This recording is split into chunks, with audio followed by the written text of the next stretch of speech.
So I just got done handling a lot of stuff, and today, unfortunately, well, okay, this is how I'm gonna bring it up. I'll start off by talking about the bad, and then we'll talk about the ugly, and then we'll talk about the good. And so last night when I got home from work, there was an animal. Okay, so this animal, he's just been kind of he was the weakest out of the bunch. He was always eating the slowest, and he was always just kind of behind. And yesterday when I got home from work, I didn't even know that he was extremely sick or anything was really wrong with him. But when I got home from work, he was dead. I don't know exactly what happened. He looked like he was doing relatively okay. He just looked like he was kind of slow. And then I got home from work yesterday, and then he had dropped dead. And my little calf that got mauled by my dogs, the little calf that got mauled by the dogs, she also died last night. And so I was thinking about what's been happening, and I also have two animals that are put away in the sick pen right now. And so I was thinking about what's happening right now, and I think that one or two of my animals probably got some kind of a BRD. I'm thinking that it might have been the calf that got mauled by the dogs. I have a calf over here that got mauled by my dogs, and she was just kind of super weak after that. After she got mauled, she was just super weak for about 2 or 3 weeks, and then I'm pretty sure she had BRD, and then I'm pretty sure that maybe it was her that gave it to the other animals. And so I have 3 animals right now, or excuse me, I have 2 animals that died yesterday, and I have 2 animals that are sick right now, and I don't know if they're gonna make it. I'm just gonna be honest. You know me, I don't lie. If things aren't going good, I'll tell you things aren't going good, and if things are going good, I'll tell you things are going good. And so now we're gonna go into talking about the ugly. And so when I talk about the cattle business, I always say that when you bring in a calf, if you're going to come up with a realistic business plan, right? Like if you're going to come up with a realistic business plan, I would highly suggest that you anticipate a 15% death loss. That's very, very average. If you go to the sale barn and you buy calves and you bring them home, and you can anticipate a 15% death loss. That's very average. Okay, 15%. That is the number that I would utilize. Actually, I wanted to take a little bit of a different format today. I wanted to ask questions, and then I'm going to take a pause, and then you can pause the video and see if you can answer the question yourself. Because the big idea is that you need to be able to answer these questions on your own. Right? I mean, I've gone over all of these things multiple times. I mean, I go through these things all the time, right? I give you my answers, everything. And, if you can't answer these questions, you're very, very, very far behind. Right? I've taken a look at my statistics on my YouTube, and it's like 70%, or it's like 88% of you are male. Right? I mean, 88% of the people that watch my channel are men. It's like over 75% are male. And like 75% of you are under the age of 55. You're in between the ages of like 18 and 45 or something like that. So I'm just going to anticipate that there's a good portion of you that are actually interested in becoming a farmer. Right? I just kind of put 2 and 2 together. Right? I mean, 88% of you are boys. 88% of you are male. And then a vast majority of you are under, it's like 45 or 55. You're in between 18 and 55 or something like that. And so I'm just going to put 2 and 2 together and say that there's a good portion of you that are actually watching this because you want to learn how to become a farmer, right? And you want to learn how to become a farmer to a level where you could actually live off of farming. Right? You can actually make a substantial amount of money farming. That's where you want to be, right? And so we're going to put you through the ring dinger, right? I mean, you got to make it through all of this. If you cannot answer any of these questions by yourself, you're very, very, very far behind. Right? I mean, you need to be able to answer all of these on your own. And so I'm going to ask questions. I'm going to take a different format. I'm going to ask a question, and then I'm going to take a pause and pause the video, and you can answer the question yourself. So when I'm looking at animals like this, they've already been preconditioned, right? They've already been preconditioned, and I'm looking to come up with a business plan. Here's the question. So I have animals that are preconditioned. I have animals that are preconditioned, and I'm looking to come up with a reasonable business plan. When I take a look at an animal like this, what can I anticipate on a piece of paper when I make a business plan? What can I anticipate my death loss is going to be? And I'm going to take a pause. I'm going to take a pause right now, pause the video and answer the question. So I have preconditioned animals. I'm looking to come up with a business plan, a reasonable business plan, not some, I went on a mystical, magical journey. I fell out of heaven to seven, and my life is a La La Land adventure. I'm talking about an actual business plan. I'm looking to come up with an actual business plan, a realistic one, right? No Disneyland stuff. What can I anticipate my death loss is going to be? What should I utilize as my death loss number? And I'm going to take a pause. Okay, so the answer is 5 to 7%. Even if you have preconditioned animals, they're all good to go, right? They've all been vaccinated properly. They've all been put through the preconditioning program, and you got them out like this, and you're feeding them. What's the average death loss? 5 to 7%. Right? So I'm gonna ask questions. That's the new format that I'm gonna take. I'm gonna ask questions, and then I'm gonna take a pause, and then I'm gonna let you answer the question. Pause the video, answer the question. You should know the answer already. I'm already giving you my answer. Right? I've already given you the answer. Right? I mean, and this is the answer, and if you do better than this, then you're doing good, and if you do worse than this, then you should start paying attention to the details. You should start paying more attention to the details, right? I mean, what kind of vaccination do I use? What kind of feed do I use? All of that. What kind of antibiotics do I use? How do I utilize the antibiotics?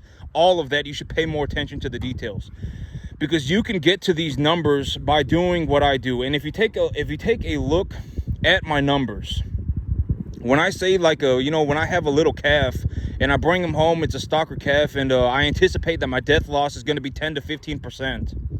When you take a look at that information as a broader data set across the entire planet, realistically, to get numbers like that, you're going to need multiple PhDs working together. A lot of you don't understand why I'm so adamant about learning the details. It's because if you don't learn the details to a very, very, very thorough degree, your death loss is going to be like 40%, 60%. So you need to learn how to precondition animals. You need to learn how to utilize animal antibiotics. You need to you need to learn how to do all of this. You don't get to pick and choose, right? I always say don't pick and choose. If you pick and choose, the world is not Disneyland. Your business is going to fall apart. You will fail. I guarantee it. Right? And so, don't go and pick and choose the things that you want to do. Oh, man, I want to run cattle and I want to run a farm, but, I don't really want to do this, and it doesn't matter what you don't want to do. You have to do all of it. And so, when I give these, I'm going to start taking a different format. I'm going to ask a question. I'm going to take a pause, and then you pause the video, answer the question. And if you can't answer the question, write the answer down. Right? Because this stuff, it's like I had to figure out all of this on my own. And I talked about this, but the possibility of anybody even starting a business, the chances of somebody starting a business and becoming successful is almost 0%. The chance of somebody starting a farm and becoming successful is almost 0%.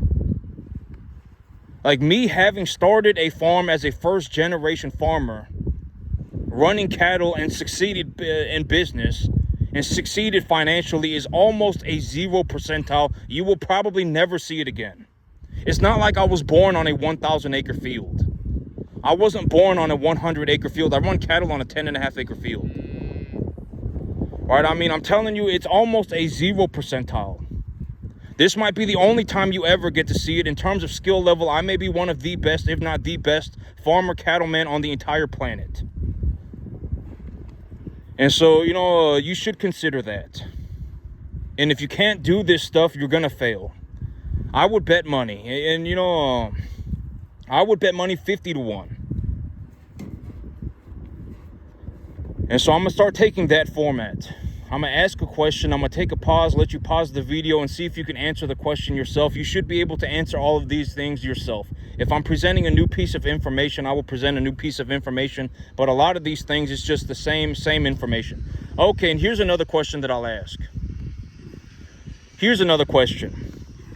So if I'm in a situation where I believed that I was going to have 40 cattle ready to go to market, and the average weight of my herd was going to be 550.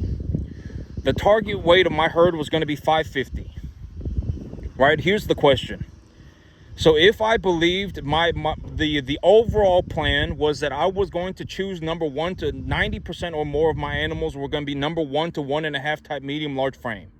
Right? So in a situation where I have 90% of my animals as a number 1 to 1.5 type medium large frame, and I anticipated that I was going to have 40 animals going to market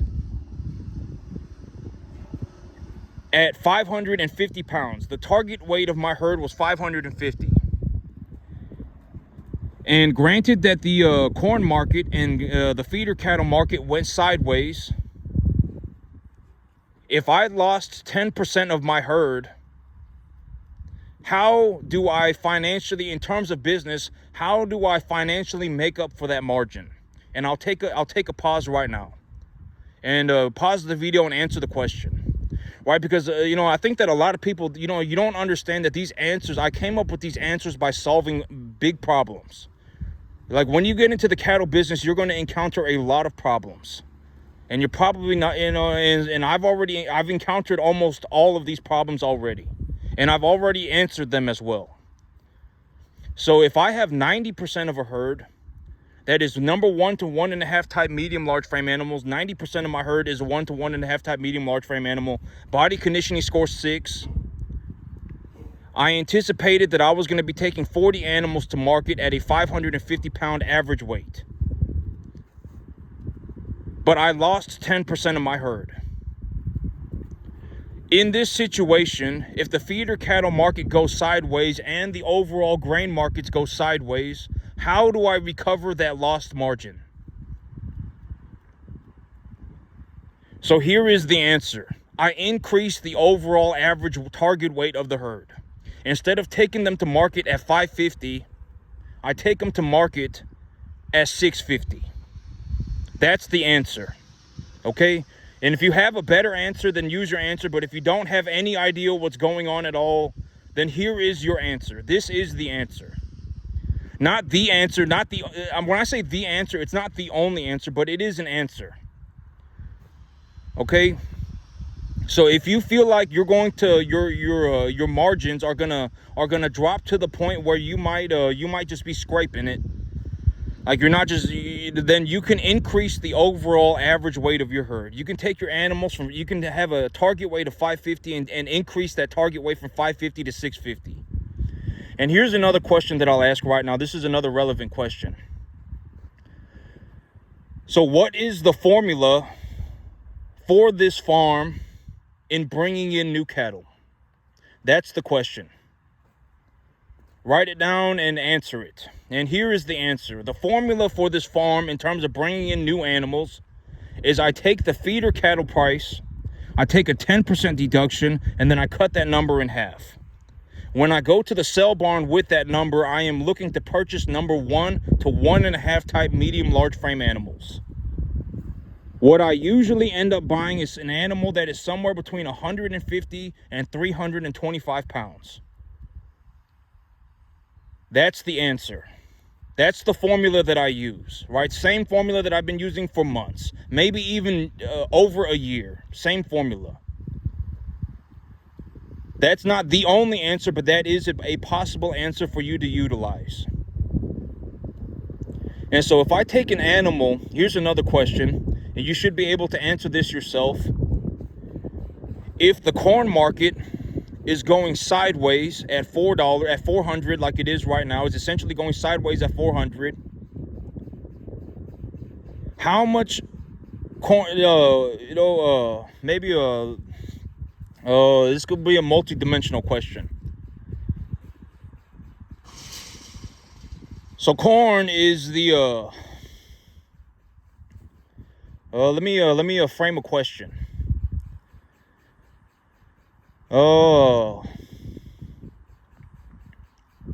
So if I have an animal and I'm feeding them corn, how much moisture can I anticipate that the corn is going to have? And when feeding an animal, how do I, what unit of measurement, how can I frame this question?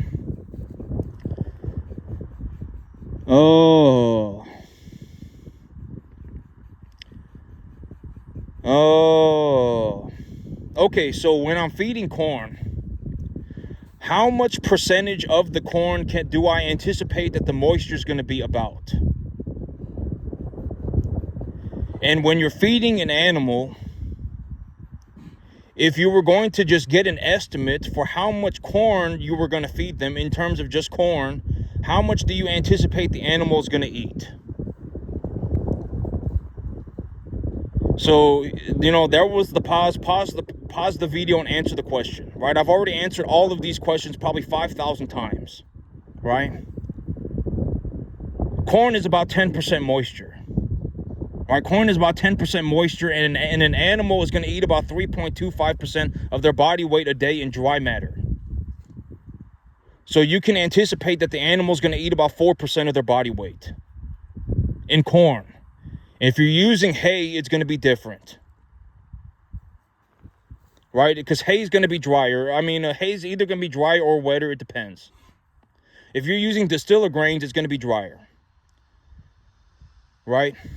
And so there's the answer. Not the only answer, but there is the answer. If you have no idea what's going on, if you cannot answer the question at all, there is an answer. You can use the answer. This is the answer that I personally came up with, and it's been the answer for a very long time, right? And it works out very well for me. Right? At the end of the day, I make a lot of money. And so, that's how I'm gonna start doing this now. I'm gonna answer a question, or I'm gonna ask the question. Instead of just giving you the answer, I'm gonna ask the question. I'm gonna take a pause, and then after I pause the video, you should be able to answer it yourself. And after you've answered it, if you cannot answer it, that's not good. And if you're new to the video, then sure, it's okay. But you got to learn fast, right? I've already talked about this, but if 75% of you are between 18 and 55 or 45 or whatever it was, if you're 18, it might be the last chance that you actually have to actually learn how to do this. If you're past 18, you should probably not even be considering learning how to farm. If you're 25 and you have if you have experience, but you're just not to this level yet, then you could probably make it, right? I've already talked about this, but if you're 25, 35 years old, and you're in a situation where it's like maybe you're not very good at running the business, but you can run 2,000 cattle by yourself, right? You're in a situation where you're in a situation like where you're running 1,000 cattle a year and you're only making 60 grand. You're one of those people, right? If you're one of those people, then, and if that's where you are right now, you don't have to learn everything, right? Because you already more or less know how to run the cattle, right? Maybe if you learned how to grow the grass and run the business better, then you can make more money. But if you legitimately don't know anything, chances are it's too late. It's too late. Unless you were going to drop everything that you're doing, then it's not possible. If you were going to drop everything that you were doing and focus on just farming, for the next, 15 years of your life, 7 days a week, 15 hours a day, you're not going to be able to learn how to become a farmer. Right, and this is gonna sound very, very it's gonna sound very whatever, but I'm just gonna say it. If you can't, if you've been watching my videos for any extended period of time, and you say you want to become a farmer and you can't answer simple questions, it's very not good. I've already given the answer, and I've given the answer multiple times. Right? It's not good. So, I mean, that's not good. You're very, very, very far behind, and you're probably not ever going to catch up. You probably won't even get to the 10% mark if you live to be 5,000. So you should probably just go and do something else. Right? I mean, if you actually want to become a farmer, you're going to have to learn how to do this stuff. And so, and I guess we're going to go into talking about the good. So that was the ugly, and now we're going to talk about the good.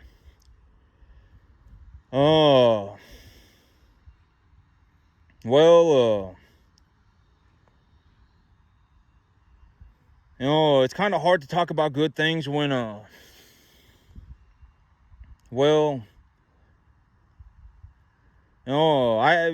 was actually a real, it was just hard on me because that little girl calf, the little heifer calf, I really liked that little calf, and I really liked that little calf. That was one of my, I thought she was one of my favorite calves, and yeah, she ended up dying. Yeah, but that's the thing, that's the thing about these dogs. I mean, it's this. I'm not saying this is a good thing. I'm gonna put this in with the ugly portion of the whole thing. I've had like 12 goats die. It's not funny. Like like when I see a dog on my field, I just consider it a coyote, right? I mean, even my dogs, if my dogs ever do that again, I mean, I'm taking them out back and I'm putting them in the pit. All right, because I mean, it's not funny to me. I've had 12 goats get ripped apart. I've had 2 calves die. I've had 1 calf get their ear ripped up, and it's not funny, right? It's not funny. That's a part of the ugly, and so I really that was one of my favorite heifer calves, and and she did unfortunately die. And I do also have 2 sick animals in the sick pen right now. And so the good part, I guess if we're going to talk about the good, is that I'm still doing okay. I wanted to talk about this, and I guess I'll put this in the portion of the good part, but I think that the duality of my situation is something that that people, I think that it's going to be an interesting perspective for people. It'll be more of like a perspective. Maybe if you get to see it, if I talk about what I go through and what I see, maybe it will open your mind. But me, and I'm going to talk about the duality of the situation. There's a lot of dualities, right? I've talked about, like, me, it was actually difficult for me to, like me, when I started making a ballistic amount of money. Like me, when I realized it's like, oh my God, when I sell these cattle and I run this cattle business, I make like $20,000 a month. When that first started happening, it was actually very difficult for me to like come to grips with that. Because it's like, when I think about it in terms of the broad picture, if I making that much money, having started my own business, having making this much money, it's like, I make if somebody makes like if you have a person who's working a job and they're the middle America, they're just in dead set in the center, they're making $40,000 a year. If you consider the overall everything, that means I make 500 times more money than that person. And that was actually hard for me. Like, it's like, I was like, I don't want to say this but I think that the most relatable thing that I've heard to anyone talking about something like this is called survivor's guilt. I think that that's what it is. It's like, and I'm not saying that I have survivor's guilt. I'm just saying, like, as I watch these, different perspective, I watch people and they talk about their lives and they say, this happened to me and this is how I felt about it. I think that it comes down to survive. Like, the thing that I could most closely relate this feeling to is survivor's guilt. It's like, why did I make it and nobody else made it? Like, that's actually how I felt about it. I'm going to be completely honest, that it was very hard for me. Like when it's like, why did I make it and why did nobody else make it? But then when you actually look at the situation and you consider the world is not Disneyland, right? The world is not a La La Land journey, right? It's like a lot of people fail because they suck, right? I mean, if you really think about it, it's not like they made a bunch of good choices and then they just happen to be poor, right? I mean, something is horribly going wrong, right? I mean, they're coming up with some worthless scheme. I fell out of heaven a 7 and I'm on a mystical, magical journey. Something, right? Lazy and ambitious. Something is happening, right? And I've already said that I don't come up with worthless schemes, right? I don't come up with worthless schemes. I talk about my business. This is exactly how I make money. I do honest work. I give the information away for free, and I was actually thinking about this yesterday. But I think that one of I'm not saying I'm a good person, right? I've already talked about this, but if you have somebody who believes that they're a good person, that's a very bad sign. It means that they're either an idiot or they're altruistic. And why, right? Why do I say that? It's because nobody's a good person. I mean, really think about it. Nobody's a good person. If you have somebody who genuinely believes that they're a good person, that's a very bad sign. That's very bad. That's not good, right? And that's not good. And so because nobody's a good person. Let's just be honest. Nobody's a good person. Does that mean you should sell your soul to the devil? No, it does not. Right? And so, I've talked about, but the duality of my situation, it's like, and this is another way to put it. This is also another duality situation. If I did not do, and I've been talking about this, but if I did not do what I did when I did it, I would be sitting in my living room right now with about $32,000. Right hand to God. I put my hand on a holy book. If I did not do what I did when I did it, I would be sitting in my living room right now with 32 grand. And in 3 months, I would be sitting in my living room with like 50, 60 grand. I make almost $150,000 a year on this cattle farm. This 10.5 acre field produces almost $150,000 a year. And so if I did not do what I did when I did it, I would just be sitting in my room right now with like 30 grand. And what's 30 grand going to do? It's not going to do anything.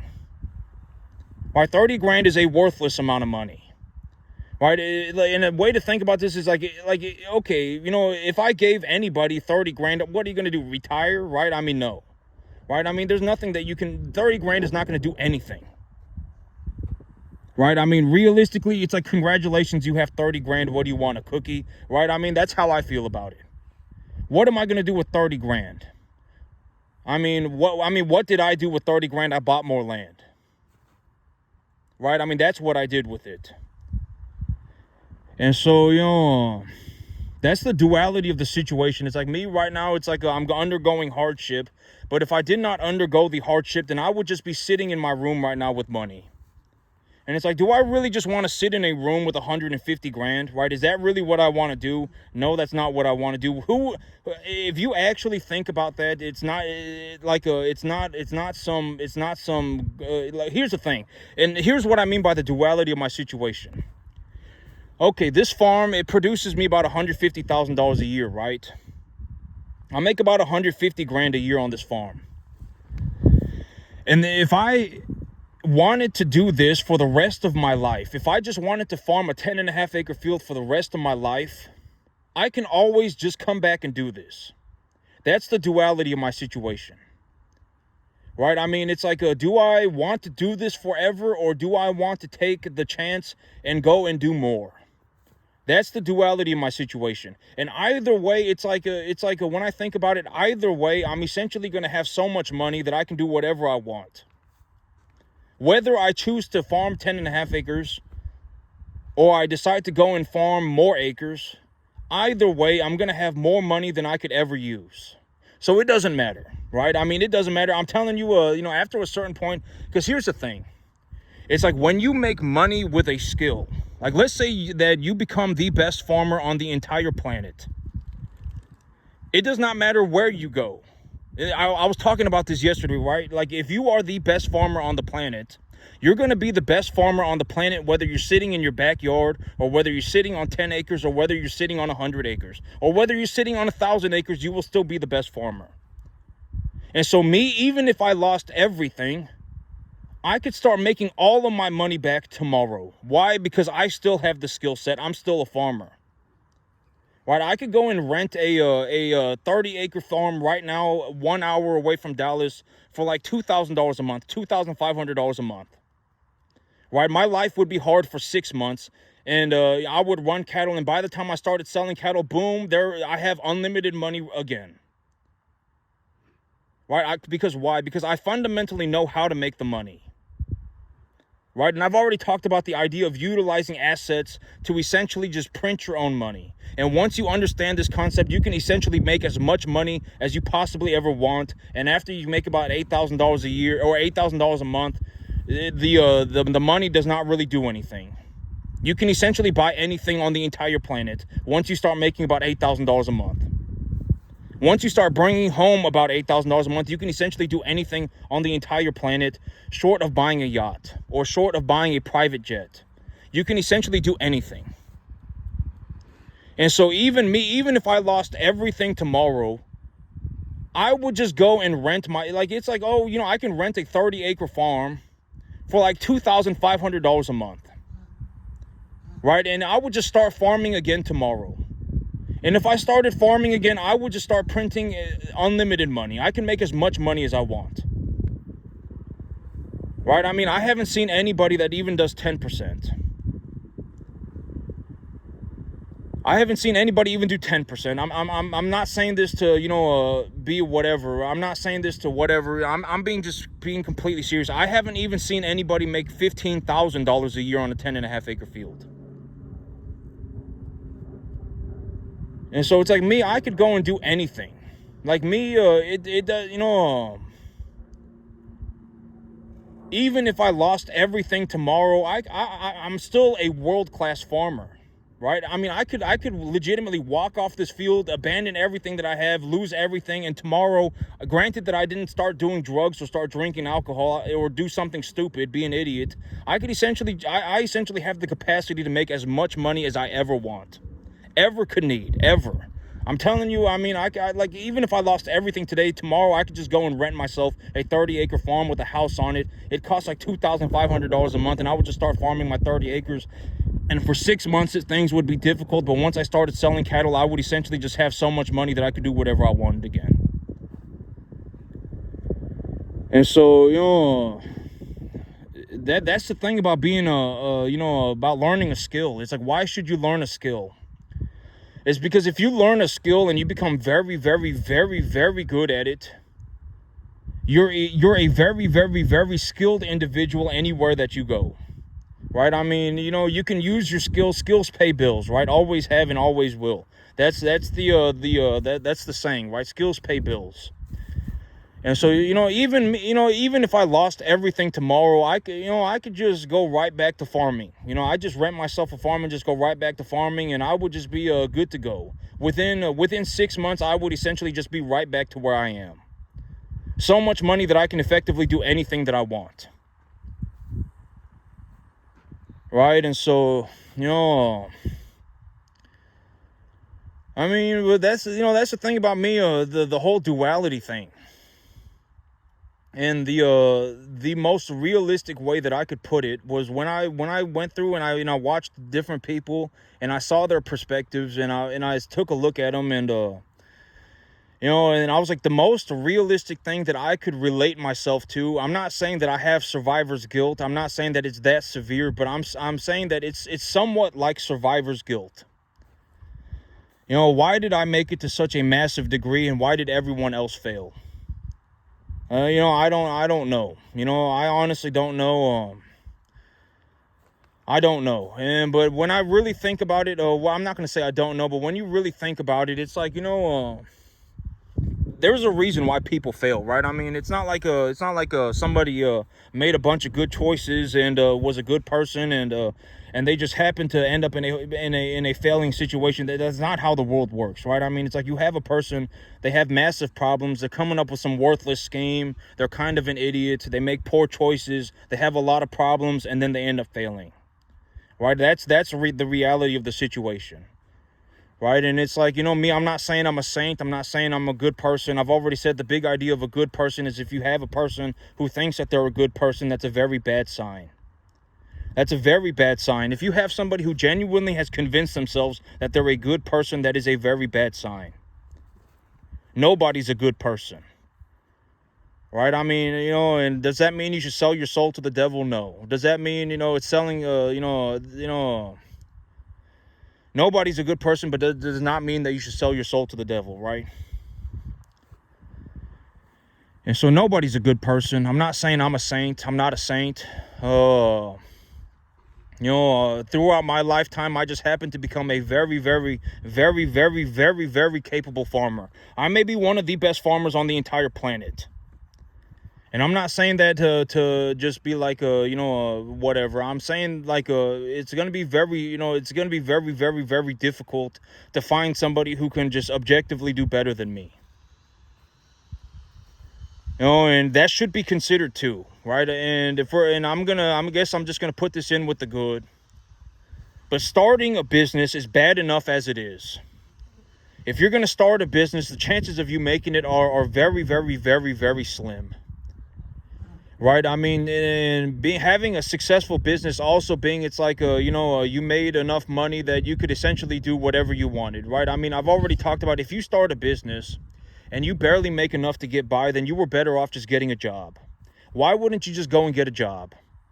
Right. I mean, you could get a job with good benefits and then you could just call it a day. You don't have to worry about your business anymore. Why would you start a business if you're barely going to make enough money to get by? That's a failure. And so if you think about it like that, a majority of businesses are failures, right? And, and starting a farm is also, it's just almost a 0% chance of financial success. The chance of somebody having, being a first generation farmer, starting a farming business and then becoming successful is almost 0%. And when you take a look at it, why is it almost 0%? Because it's almost impossible. The work is excruciatingly difficult. I mean, it's almost impossible. It's going to be like the hardest thing that you have ever done in your entire life by a landslide. I'm telling you, like, if you don't work 15 hours a day for the next 15 years of your life, you're not going to make it. And I'm not saying that to be funny. I'm saying I'm being completely serious. Like, if you don't live where you work and work 7 days a week, you're not going to make it. And that's the situation that I'm in. I'm a first generation farmer. I started my own business and I succeeded financially. And I'm giving away all of my information for free. I gave away all of the information. I figured that in terms of like the greater good, I'm not saying I'm a good person, but I was like, one of the most good things that I can do is give away this information for free. It took me years. It took me over a decade to collect all this information and to figure this stuff out and to solve this stuff and then to get it going. It took a long time. And most of you don't have it in you to do this. You don't have it in you to go and get to this level. You just don't. Not because you're dumb, it's just because you just don't have the character. You don't, I mean, I can almost guarantee it. It's something else. It's not because you're dumb. All right, I mean, that's one of the most good things that I can do, is that I can give away the information for free. And I figured, if I give the information away for free, that's a good thing, right? That's a good thing. I'm telling you, this is exactly how I made my money. This is exactly what I do. And, this may not be the only answer, but if you have a better answer, then use your better answer. But, if you go walking off into La La Land and Disneyland, mystical, magical journey time, you're never going to make it. Even if you live to be 5,000, you're not going to get to the 10% mark.